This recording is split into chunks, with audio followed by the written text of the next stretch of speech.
नमस्कार। आज हम बात करेंगे भारत के इतिहास के एक ऐसे मोड़ की जब देश दिवालिया होने की कगार पर खड़ा था। ये कोई कहानी नहीं बल्कि 1991 की सच्चाई है।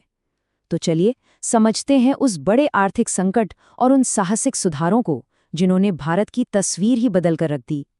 जरा सोचिए, देश के पास अपनी जरूरी चीजें जैसे पेट्रोल और डीजल बाहर से मंगाने के लिए सिर्फ 15 दिन का पैसा बचा हो। जी हाँ, 1991 में भारत की हालत कुछ ऐसी ही थी। हमारा विदेशी मुद्रा का खजाना लगभग खाली हो चुका था। तो अब सवाल ये उठता है कि आखिर देश इस नाजुक हालत तक पहुंचा कैसे? ऐसी क्या वजह थी कि भारत को इतने बड़े और मुश्किल फैसले लेने पड़े? देखिए, इस संकट की जड़ें काफी गहरी थीं। सरकार की हालत आमदनी अठन्नी, खर्चा रुपया वाली हो गई थी। मतलब सरकार जितना कमा नहीं रही थी, उससे कहीं ज्यादा खर्च कर रही थी। और ये खर्च पूरे करने के लिए उसे लगातार कर्ज पर कर्ज लेना पड़ रहा था। और इसका सीधा असर हम सब पर पड़ रहा था। महंगाई आसमान छू रही थी। तो जब सारे रास्ते बंद नजर आने लगे, तब भारत ने एक बहुत बड़ा दांव खेला। एक ऐसा फैसला लिया गया जो या तो देश को इस मुश्किल से निकाल सकता था या फिर उसे और भी गहरे संकट में डुबो सकता था। अब हमारे पास कोई और चारा नहीं था। पूरी दुनिया के सामने दिवालिया होने से बचने के लिए भारत को आखिरकार अंतर्राष्ट्रीय मुद्रा कोष यानी IMF और वर्ल्ड बैंक का दरवाजा खटखटाना ही पड़ा। और मदद मिली भी।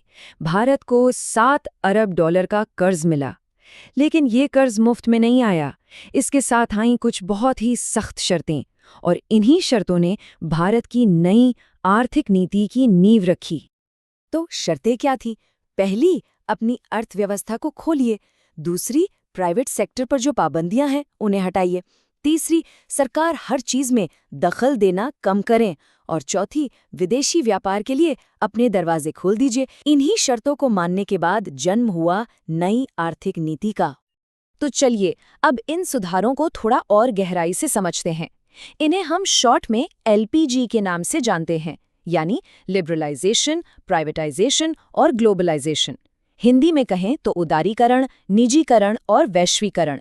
यही वो 3 पिलर थे जिन पर भारत की नई अर्थव्यवस्था खड़ी होनी थी। सबसे पहले बात करते हैं उदारीकरण की।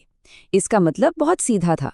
बिजनेस पर लगे सरकारी कंट्रोल को कम करना, उसे बंधनों से आज़ाद करना। पहले हर छोटे बड़े काम के लिए सरकार से परमिशन लेनी पड़ती थी। उदारीकरण का मकसद इसी लाइसेंस राज को खत्म करना था। उदारीकरण का जो सबसे बड़ा असर हुआ वो था लाइसेंस राज का खत्म होना। सोचिए, पहले एक फैक्ट्री लगानी हो या अपनी कंपनी को थोड़ा बड़ा करना हो, हर चीज के लिए सरकारी लाइसेंस चाहिए था। अब ज्यादातर इंडस्ट्रीज को इस झंझट से आज़ादी मिल गई। कई ऐसे सेक्टर जो सिर्फ सरकार के लिए थे, उन्हें प्राइवेट कंपनियों के लिए भी खोल दिया गया।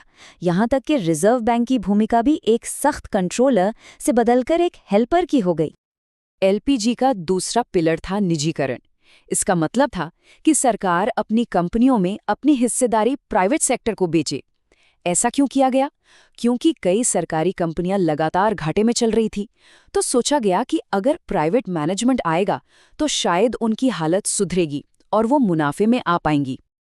और तीसरा और आखिरी पिलर था वैश्वीकरण, यानी भारत की अर्थव्यवस्था को पूरी दुनिया की अर्थव्यवस्था से जोड़ना, दरवाजे खोल देना।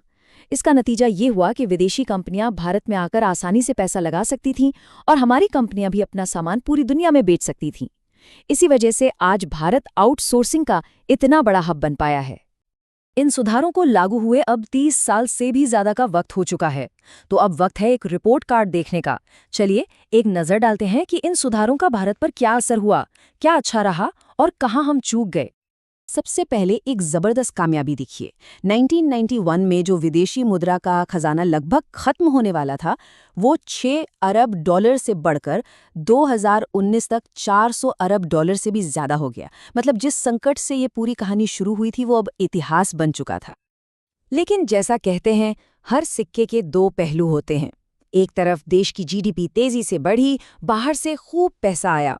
लेकिन दूसरी तरफ कई लोगों का ये भी मानना है कि ये रोजगारहीन विकास था। मतलब इकोनॉमी तो बढ़ी पर उस हिसाब से नौकरियां नहीं बढ़ी।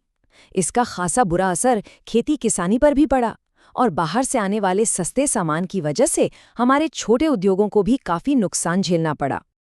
और यही बात इस आलोचना को और पुख्ता करती है कि सुधारों का फायदा समाज के हर तबके तक बराबर नहीं पहुंचा।